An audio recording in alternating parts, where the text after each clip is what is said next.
ليلة القدر خير من 1000 شهر. ليلة القدر خير من 1000 شهر.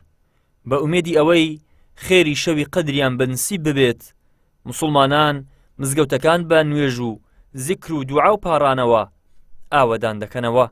شەوانی قەدر شەوانێکی پیرۆز و دەرفەتێکە بۆ ئەوەی مرۆڤەکان زیاتر بە خۆدا بچنەوە. هاوڵاتیانیش بە ئومێدی لێخۆشبوون ئەو شەوانە بەرز ڕادەگرن.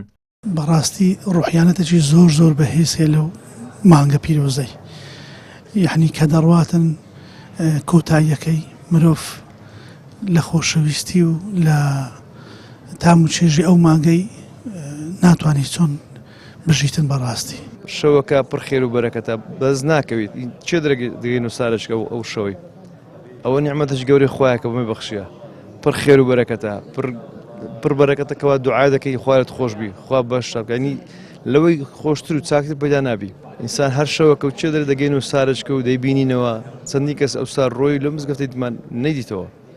ئەوە ئەو شەوە بەدەست ناکەوێت گەل لە سەخۆتی بدەیت. جان یەکە لە نیعمەتەکانی خوا بە مسلمانیدایە ئەو شەوی لەیلەتە قەدرە. ئەو شەوی لەیلەتە قەدر شەویەکی زۆر پیرۆزە. نیعمەتەکە چییە؟ بە تو دەرێ خێر و پاداشی 83 ساڵی هەیە. لەوە نیعمەت گەورەتر نیعمەتەش زۆر گەورەیە.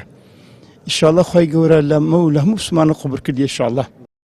زانایەکی ئاینی دەڵێت ئەو چەند شەوەی کە ماوە دەبێت وەک دەرفەت سەیری بکەین و عیبادەتی زیاتری تێدا بکەین. دەشڵێت شەوی 27 گرنگیەکی تایبەتی هەیە و ئومێد وایە قەدر لەو شەوەدا بێت. قولی زانایان و قولی عولەمایان و لەو بابەتانە زیاترە ها خەڵک زیاتر کە زیاتر گرنگی بە شەوی 27 دەداتن. ئەوەش دیارە ئینشاءڵڵا لای خوای گەورە تایبەتمەندێکی خۆی هەیە. ڕەنگە ئەمە هەموو شتێکی نەزانین چونکە هەموو شتێک شەرنی هەموو شتێک ئینسان بزانێتن لەسەر ڕووی زەوی. ئینشاءڵڵا خوای گەورە ئەو شەومان بە قسمەت دەکاتن. ئەمە هەمووی هەردانیشتنە ئینشاءڵڵا خوای گەورە شەوک لە شوانەی لە بۆ حیسابکردنی ئینشاءڵڵا. ئەو دوو سێ شەوە دەڕوا نایەتەوە. ئەو دوو سێ شەوە کە ڕۆیشت هاتنەوەی نییە.